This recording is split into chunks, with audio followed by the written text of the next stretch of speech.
Ce cours est dédié Bezrat Hashem à la délivrance de tout le clan d'Israël. Chers amis, depuis le début de cette guerre en Israël, dans le Beth Midrash dans lequel je prie, il y a une prière qui est organisée, une prière qui dure environ 1 heure, qui est organisée tous les jours et dans laquelle j'essaye de m'associer. Une prière dans laquelle on récite le Pitoum HaKetoret, dans lequel il y a énormément de demandes qui sont faites. Et entre autres, il y a quelque chose qui n'est jamais vu. En France, on n'a jamais vu ça. En Israël aussi, on ne voit pas ça souvent. Vous allez voir dans un instant. C'est le fait de sonner dans des trompettes. D'où ça sort cette histoire-là?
Et bien en fait, d'après le Rambam, il s'agit d'une mitzvah deoraita, d'une mitzvah thoraïque, qu'à chaque fois qu'il y a des grandes souffrances qui concernent l'ensemble du clan d'Israël, il y a une mitzvah de la Torah de sonner dans les trompettes. Ça figure dans la Torah, Parashat Be'alotra, Vechit avo milchama be'artzechem. Et lorsqu'il y aura une guerre dans votre terre, ala tsar atzorer etchem, il y a des ennemis qui vous font du mal, vareotem bachatzotzrot, vous sonnerez dans des trompettes, veniskartem lifnei Hashem elokechem, et vous serez l'objet du souvenir de Akadosh Baruch Hu, il se rappellera de vous, venoshatem oivechem, et vous serez sauvés de vos ennemis. Le Rambam dit de façon explicite que même aujourd'hui on n'a plus de Beth Amikdash.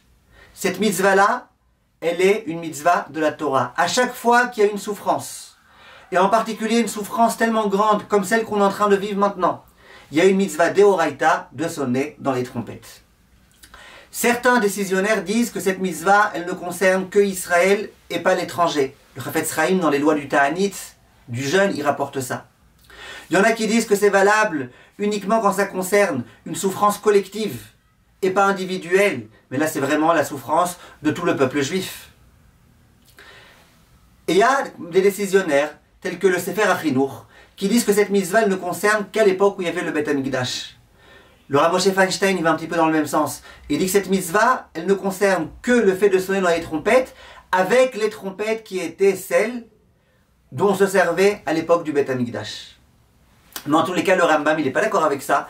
Et d'après le Rambam, c'est une mitzvah de la Torah. Chaque fois qu'on est en souffrance et qu'on sonne dans le chauffard et qu'on prie très très fort, eh ben, on se rapproche d'Akadosh Baruch Hu par le biais de cette mitzvah Minatora.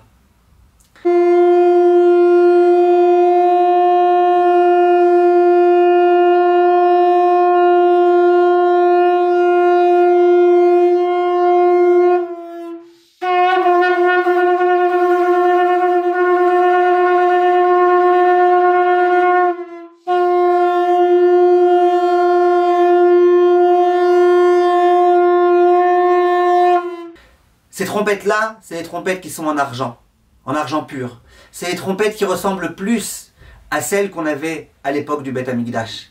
Évidemment, sonner de la trompette, c'est pas suffisant. Il faut sonner de la trompette, et comme il dit le Rambam, et supplier à Kadosh Baruch Hu.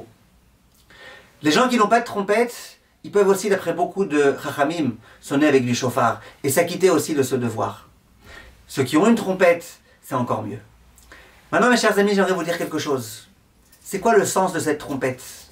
Vient le Sefer HaChinuch et il dit, la trompette, c'est l'instrument qui a la voix qui retentit le mieux, plus encore que le chauffard, et qui peut véritablement réveiller. Il dit le Sefer HaChinuch, au moment où on a besoin de prier, il faut qu'on soit le plus connecté possible à Dieu et déconnecté de notre matérialité.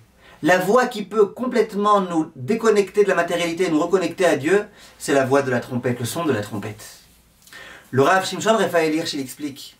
Et il dit que quand on sonne la trompette, en quelque sorte, on s'adresse à Kadosh Baruch Hu. Et on hurle à Kadosh Baruch Hu, Hachem, urgence! Viens! Hachem, on a besoin de toi! Et le terme qui est employé dans la Torah, c'est de dire que grâce aux trompettes, Hachem se souviendra de nous. Ça veut dire quoi, il se souviendra de nous, dit le Rav. Pourquoi Hachem, il envoie des ennemis? Pourquoi la guerre? Parce que souvent, l'homme, il se déconnecte de Kadosh Baruch Hu. Il pense que c'est lui qui peut tout faire, lui et son armée et compagnie. Quand on vient sonner, on dit à Kadosh Baruch Hu, on a besoin de toi, il y a que toi qui peux nous aider. Hachem, il dit, ah d'accord. Donc, vous vous rappelez de moi, moi aussi je me rappellerai de vous. Et je vous aiderai. Alors voilà mes chers amis, on en apprend tous les jours. Je sais que c'est quelque chose qui n'était pas connu. Diffusez cette vidéo au maximum pour qu'un maximum de gens apprennent cette mitzvah-là. Au moment où il y aura le Beth Amikdash, on sonnera beaucoup dans les trompettes et pas que dans le chauffard. On sonnera dans les trompettes au moment où on procédera au sacrifice, pendant les fêtes, au moment où on voudra réunir l'ensemble du clan d'Israël. On se servira de la trompette. Dans certains endroits, on sonnera aussi à Rosh Hashanah et avec des chauffarotes et avec des trompettes. Bref, les trompettes, c'est quelque chose qui fait partie intégrante de notre Torah Akdosha. Sachons-le et diffusons-le. Une chose importante, en dehors du Beth Amikdash, c'est interdit au même moment et de sonner avec la trompette et de sonner avec le chauffard. Donc il faut décider. Soit des trompettes, soit le chauffard. Et évidemment, mes chers amis, je compte sur vous pour prier de toutes vos forces, pour que la situation tragique et dramatique dans laquelle on est, elle s'arrête. Même ceux qui n'ont pas de trompette, c'est pas grave, sans trompette. Prier à ces moments-là du fond du cœur, c'est une mitzvah de la Torah d'après le Rambam. Et évidemment, je vous rappelle, n'hésitez pas à vous abonner à la chaîne YouTube pour pouvoir être informé de toutes les nouvelles vidéos, de toutes les nouveautés et être resté connecté. Comme tout, mes chers amis.